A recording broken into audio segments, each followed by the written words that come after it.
Good afternoon, everyone. So, my reporting is at page 8. Welfare effects of monopolistic competition. Output restriction. If one of the industries of a purely competitive economy in the long run equilibrium were to become monopolistically competitive, welfare would tend to be reduced by a slight restriction of output and a slight increase in the prices charged for the product. In other words, since prices are relatively higher under a monopolistically competitive firm, consumers would receive less welfare than under a purely competitive economy. The demand curve faced by the monopolistic competitor, though very elastic, is less than perfectly elastic. Marginal revenue for the individual firm is less than the price, and the rate of output stops short at which marginal cost equals the product price. Thus, incomparatively less output is expected under a monopolistic competition than under pure competition. In the long run, price will equal the average cost of production unless entry into the industry is blocked. When entry is free and easy, as it appears to be the usual case, new firms enter the profit production of the product. The organization of the economy's productive capacity can follow on consumers' taste, and preferences with a high degree of accuracy. When entry into profit-making industries is blocked, the consequences with respect to price and average cost are much the same as they are under pure monopoly. The productive capacity of the economy cannot be organized to conform actually to consumers' taste and preferences. Additional quantities to resources are prohibited from moving into profit-making industries where they would be more productive than they are in alternative employments. Monopolistic competition, a market structure combining elements of monopoly and perfect competition, presents a advanced picture regarding to its impact on social welfare. Example, the restaurant industry. The restaurant industry provides a clear example. Many restaurants offer similar products like pizza, burgers, pasta, but differentiate themselves through location, ambience, service, and specific recipes. This differentiation creates a monopolistically competitive market. Efficiency of individual firms. There will be inefficiency of individual firms in the long run when entry into the industry is easy. That is, the firm will not be induced to build the most efficient size of plant nor to operate the one it does build at most efficient rate of output. A most efficient size of plant would involve the firm in losses since average cost such an output would be greater than price. If the long-run average cost curve lies below the demand curve for any range of outputs, pure profits can be made by any firm that builds the correct size of plant for any one of those outputs. New firms will enter until profits are eliminated. Profit possibilities are limited when individual firms' long-run average cost curves are tangent to the demand curves faced by them. Losses are incurred when the long-run average cost curve lies about the demand curve for all outputs.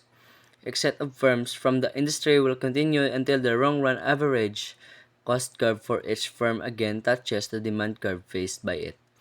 Overcrowding, with regard to the number of firms in the industry, and some excess plant capacity may occur when entry is easy. Since each firms build at least the most efficient size of plant, there is room for more firms to exist than there would be if all were building plants of the most efficient size. In addition, since each firm tends to operate the plant that it does build at less than most efficient rate of output, it follows that excess plant capacity may exist. When entry is restricted, the firm will build the appropriate size of plant to produce the output at which long-run marginal cost equals marginal revenue. There is no inducement for the firm to build an optimum size of plant.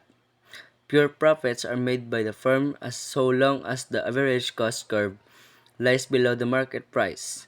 The plant will be optimum only in case firm's marginal revenue curve passes through the minimum point on its long-run average cost curve. Efficiency of individual firms.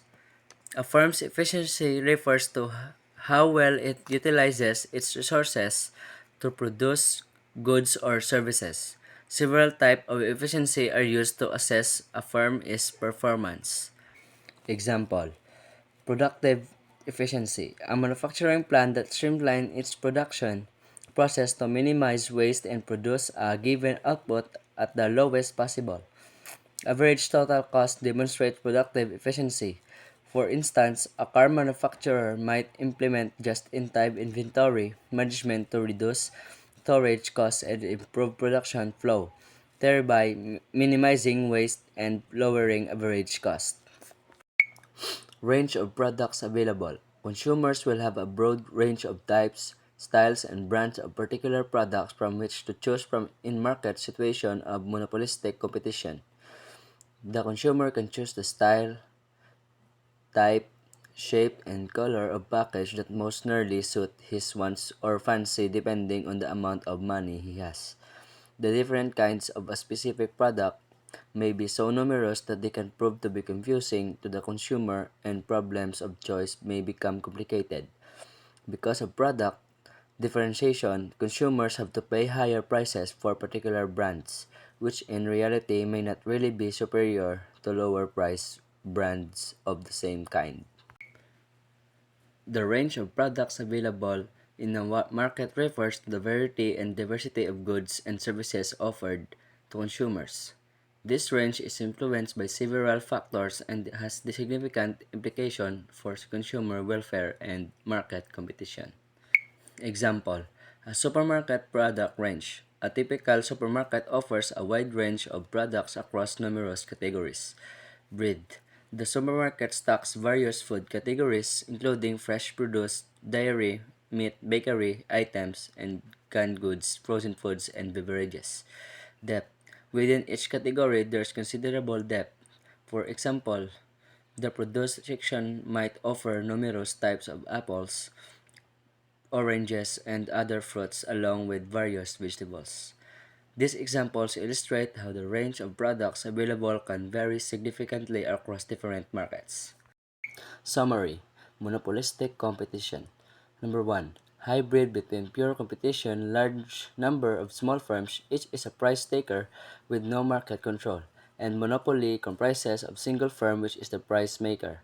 Number 2. Characterized by large number of small firms, homogeneous products with close substitutes, free to enter and exit industry. Buyers do not know everything but are aware of the prices. Number 3. Examples include Nestle, Ribisco, Selecta. Effects of monopolistic competition. Number 1. Slight restriction of output compared to pure competition. Number 2. Slight increase in the prices compared to pure competition. Number 3. Inefficiency of individual firms. Number 4. Consumers have a broader range of products to choose from.